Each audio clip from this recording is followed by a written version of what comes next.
सर्वांचे स्वागत आहे माझ्या खानदेशी चॅनलमध्ये। आज आम्ही आलो आहोत नाशिकमधील पंचवटी तीर्थक्षेत्राला। पंचवटी हे असे तीर्थक्षेत्र आहे जे गोदावरी नदीच्या काठी स्थित आहे।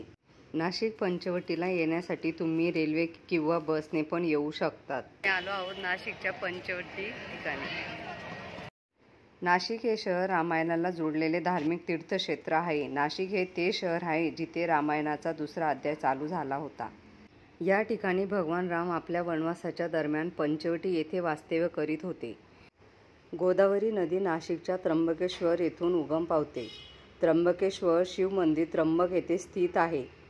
ते 12 ज्योतिर्लिंगांपैकी एक आहे। गोदावरी नदीच्या काठावर असलेले भारतातील सर्वात मोठे धार्मिक शहर नाशिकमध्ये कुंभमेळावाही भरतो। पंचवटी हे स्थळ पर्यटकांसाठी आणि धार्मिक परंपरेसाठी प्रसिद्ध आहे।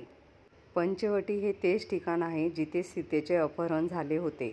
काळाराम मंदिर आणि सीता गुफा ही पंचवटीची 2 प्रमुख ठिकाणे आहेत। आपल्यासमोर गायीचे 4 मुख दिसत आहेत। असं म्हणतात की त्यांच्या मुखातून जे पाणी बाहेर येते ते पाणी अरुणा आणि वरुणा ह्या नदीचे आहे।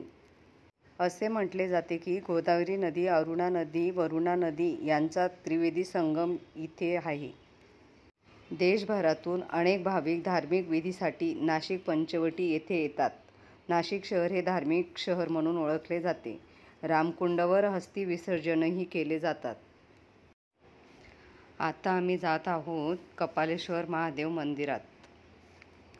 कपालेश्वर महादेव मंदिर उंचावर आहे। हे कपालेश्वर महादेव मंदिराचे मुख्य द्वार आहे।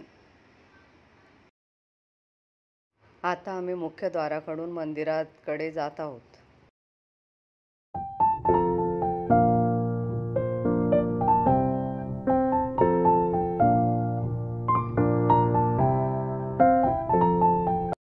मंदिराच्या डाव्या बाजूला गोदावरी मातेचे दर्शन आपल्याला होऊन जाते।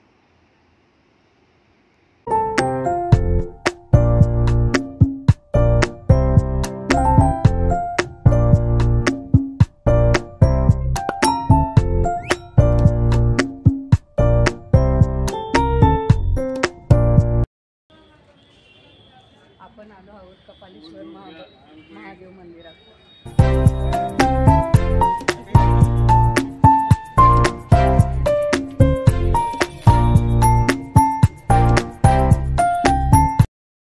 मुख्य मंदिराच्या बाहेर एका शिवलिंगाची स्थापना केलेली आहे, जिथे तुम्ही त्या शिवलिंगाची पूजा करून जल अर्पण करू शकतात।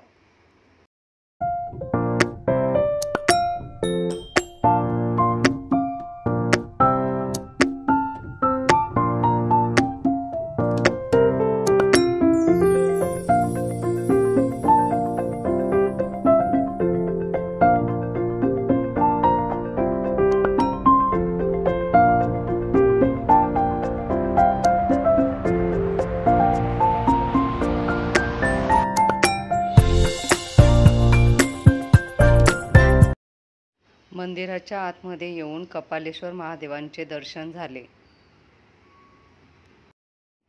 कपालेश्वर महादेवाचे एकच मंदिर असे आहे ज्यांच्या समोर नंदी महाराज नाहीत।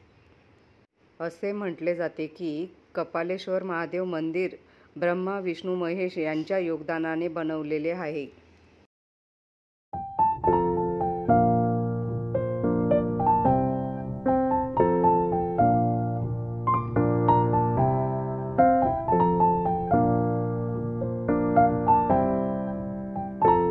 मंदिराच्या बाहेरील परिसरात खूप सारे छोटे छोटे मंदिरं स्थापन केलेली आहेत। मंदिराचे कोरीव काम खूपच छान आहे, तुम्ही बघू शकता।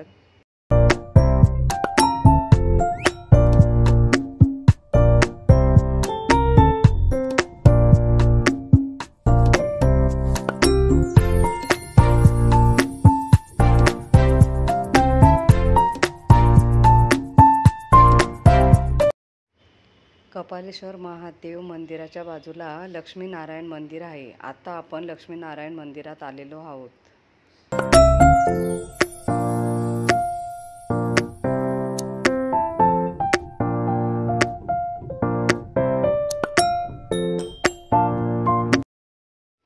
कपालेश्वर महादेवाच्या मंदिरातनं आम्ही खाली उतरत असताना आम्हाला शिवाजी महाराजांच्या पोशाखात काही कलाकार दिसले.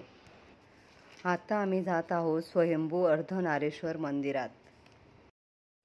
हे आहे स्वयंभू अर्धनारेश्वर मंदिर. तीर्थक्षेत्रांचे दर्शन झाल्यावर आज आम्हाला वसुंधरा पायी दिंडी सोहळा बघायला मिळाला.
गुरुमाऊली नरेंद्र स्वामी यांची पालखी निघालेली होती.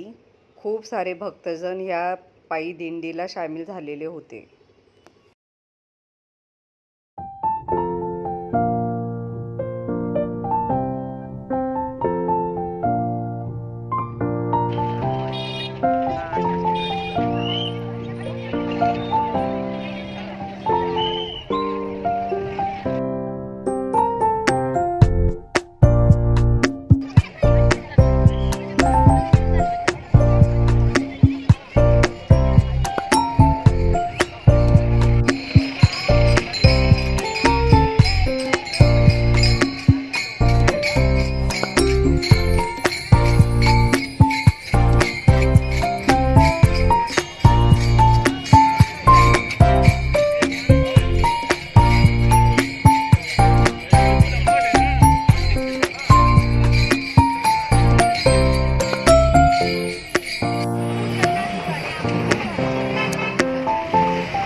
गुरुमाऊली नरेंद्र स्वामींची पालखी निघाली आहे.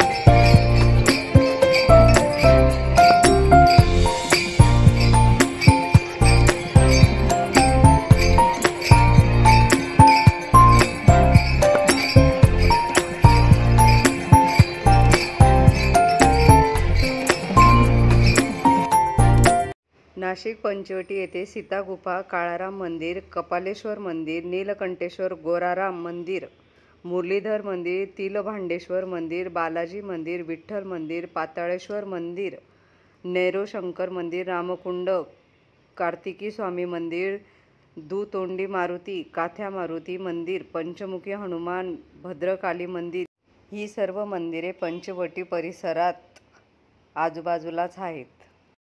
तुम्हाला नाशिक पंचवटी दर्शन कसे वाटले ते नक्की सांगा.